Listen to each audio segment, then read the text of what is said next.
আজকে ঝাল ঝাল খেলে কেমন হয়? ঝাল ঝাল কি খাবে? চিকেন ড্রামস্টিক নিয়ে আসি।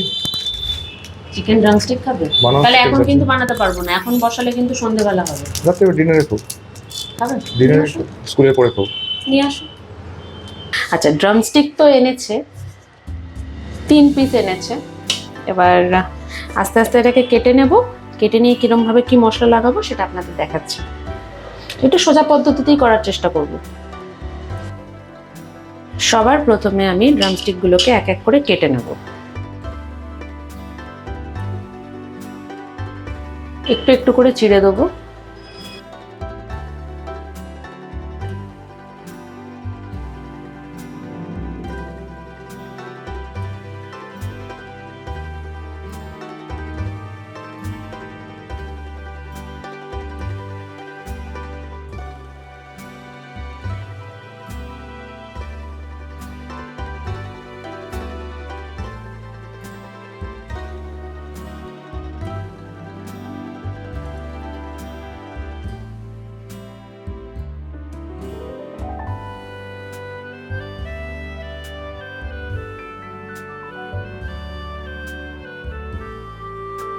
এইবার এর মধ্যে দেব নুন।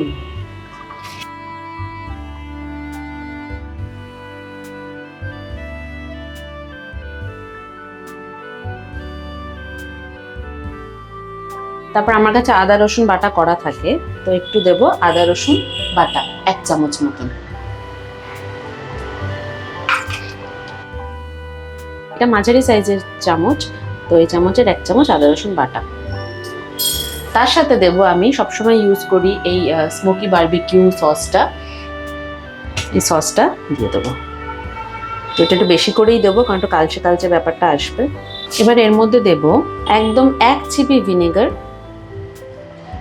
একটুখানি। এই জাপানিজ কোম্পানির আমি ওয়েস্টার সসটা ইউজ করি, এই সসটা দিয়ে দেবো একটুখানি। আর দেবো একটু চিলি সস।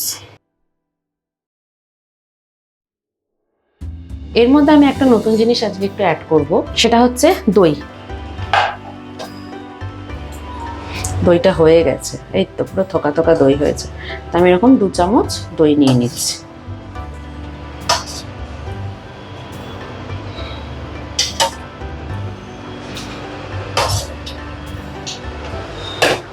দু চামচ মতন দই নিলাম এটা।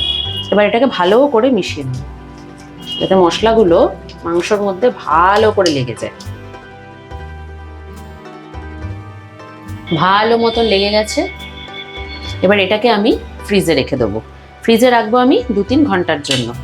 বানাবো তো সেই সন্ধেবেলা, এখন থাক, রাখা থাক। যতক্ষণ রাখা থাকবে তত ভালো জমবে। বানানোর একটু আগে বের করে নেবো, তাহলেই হয়ে যাবে। এই যে ফ্রিজে রেখে দিলাম, আর কিন্তু সেরকম কিছু বাকি নেই। এবার যখন ফ্রিজ থেকে বের করব, ওর মধ্যে একটু গোলমরিচ, একটু আরো যদি কিছু মশলা মেশাতে হয় মিশিয়ে নিয়ে এয়ার ফ্রায়ারে দিয়ে দেবো। সাথে থাকুন পুরোটা দেখার জন্য। এখন বাজে 7টা, অনেকক্ষণ রাখলাম ফ্রিজে। এবার ফ্রিজ থেকে বের করে জমে গেছে।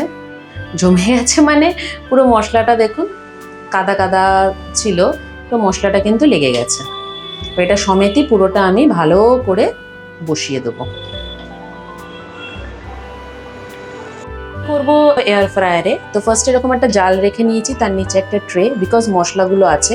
তো জালের ওপরে আমি ড্রামস্টিকগুলো বসাবো, আর মশলাগুলো যদি পড়েও এটার ওপরে পড়বে, ওটাও ফ্রাই হয়ে যাবে, পরে ওটাকে মিশিয়ে নেওয়া যাবে। দেখুন আমি এরম ভাবে সাজিয়ে নিয়েছি। এবার এতটা করে বাটার আমি দিয়ে দেবো এক একটা মাংসর ওপরে।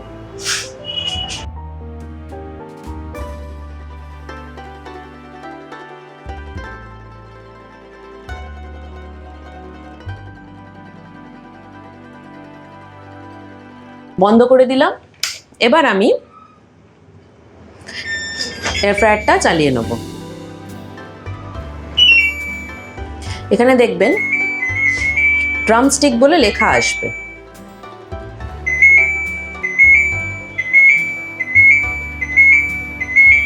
এই দেখুন ড্রামস্টিক। তো এটাকে আমি যে প্রেস করলাম, এটা অন হয়ে গেল। এখানে দেখাচ্ছে 200 ডিগ্রি সেন্টিগ্রেডে 25 মিনিটস। তাও আমি একটু নজর রাখবো, অনেক সময় হয় যে 25 মিনিট লাগে না, তার আগেই হয়ে যায়। যদি তার থেকে বেশি লাগে সেটা ম্যানুয়ালি করা যাবে। তো যদি মনে হচ্ছে যে আমার রেডি হয়ে গেছে, আমি আগেও এটাকে বের করে নিতে পারি। এই দেখো। তাহলে ওয়েট করি 25 মিনিট অবধি, দেখা যাক। তো এবার একটু দেখে নিই সিচুয়েশনটা কি। দেখুন ওপরটা হয়ে এসছে, আমার টাইম এখনো 13 মিনিটস বাকি আছে। তাই ভাবলাম যে এবার একটু এটাকে পাল্টে নিই। উল্টে পাল্টে করে নিলে দুদিকটাই ভালো করে হয়ে যাবে।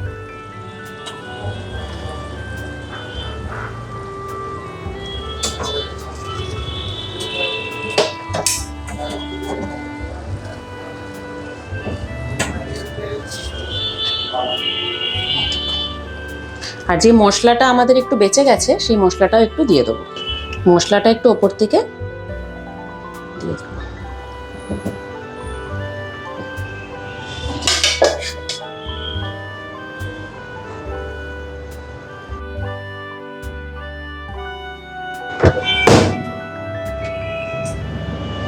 শুরু হয়ে গেল আবার 13 মিনিটের জন্য।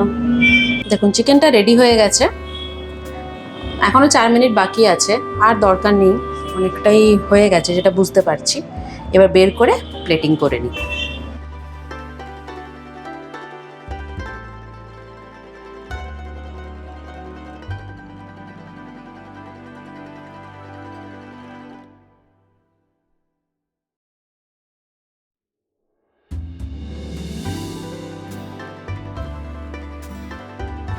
কি গো, খেয়ে দেখো কেমন হয়েছে।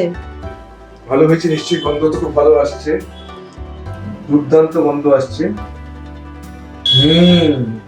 একটা পিস পুরো তোলো। খুব গরম।